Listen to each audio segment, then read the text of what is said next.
বিসমিল্লাহির রহমানির রহিম। আরিবা cooking world থেকে সবাইকে স্বাগত জানাই। কেমন আছেন সবাই? আজকে আমি রান্না করেছি গরুর মগজ। খুবই সহজে এটা রান্না করা যায়। প্রথমে আমি মগজটা পরিষ্কার করে নিব, সেজন্য আমি পানির মধ্যে কিছুক্ষণ মগজটাকে ভিজিয়ে রেখেছিলাম।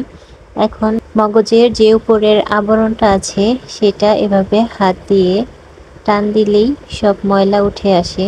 এই তো দেখতেই পাচ্ছেন কত সুন্দর করে উঠে আসছে। এভাবে করে আপনারা মগজের উপরের আবরণটা পরিষ্কার করে নেবেন। সুন্দর করে হাত দিয়ে এভাবে টান দিলেই ময়লাগুলো উঠে আসে, দেখতে পাচ্ছেন। এভাবে করে আমি সবগুলো ময়লা উঠিয়ে নিলাম। এখন সুন্দর করে পানি দিয়ে ধুয়ে পরিষ্কার করে নিয়েছি। এখন একটা ছুরির সাহায্যে এভাবে আমি টুকরো টুকরো করে নেব। দেখতেই পাচ্ছেন কিভাবে টুকরো টুকরো করে নিচ্ছি।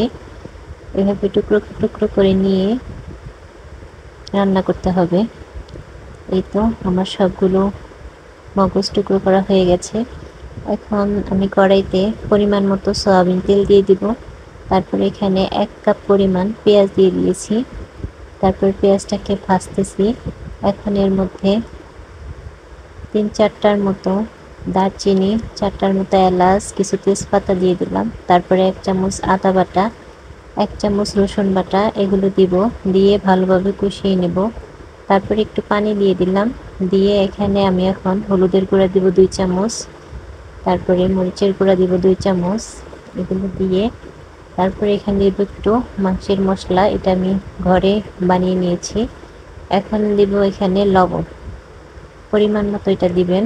এখন একটু পানি দিয়ে ভালোভাবে কষিয়ে নিব। যখন এরকম তেল উপরে ভেসে উঠবে তখন আমি মগজগুলোকে দিয়ে দিব। দিয়ে ভালোভাবে নাড়াচাড়া দিয়ে কষিয়ে নিতে হবে।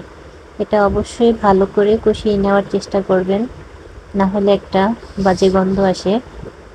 এই তো আমি এরকম করে কষিয়ে নিচ্ছি। এখন আমি সিদ্ধ হওয়ার জন্য মগজটা একটু পানি দিয়ে দিলাম। দেখতেই পাচ্ছেন আমি বেশি পানি এখানে ইউজ করিনি, অল্প একটু পানি দিয়েছি। দিয়ে ঢাকনা দিয়ে ঢেকে দিলাম। তারপরে ঢাকনা উঠিয়ে আবার একটু নাড়াচাড়া করে নেব। এভাবে আমি নাড়তে নাড়তে দেখেন পানিটা শুকিয়ে গেছে। এভাবে শুকিয়ে নিতে হবে। তারপরে আস্তে আস্তে এরকম কালো কালো হয়ে গেলে 1 চামচ জিরা দিয়ে দিব। জিরা গুঁড়ি দিয়ে ভালোভাবে মগজের সাথে মিক্স করে নেব। এই তো মিক্স করে আরও কিছুক্ষণ নাড়াচাড়া করলেই হয়ে গেল খুবই মজাদার গরুর মগজ ভুনা। আপনারা একদিন এভাবে আমার রেসিপিটি ফলো করে রান্না করবেন এবং আমার চ্যানেলটি লাইক, কমেন্ট, সাবস্ক্রাইব করে দিবেন।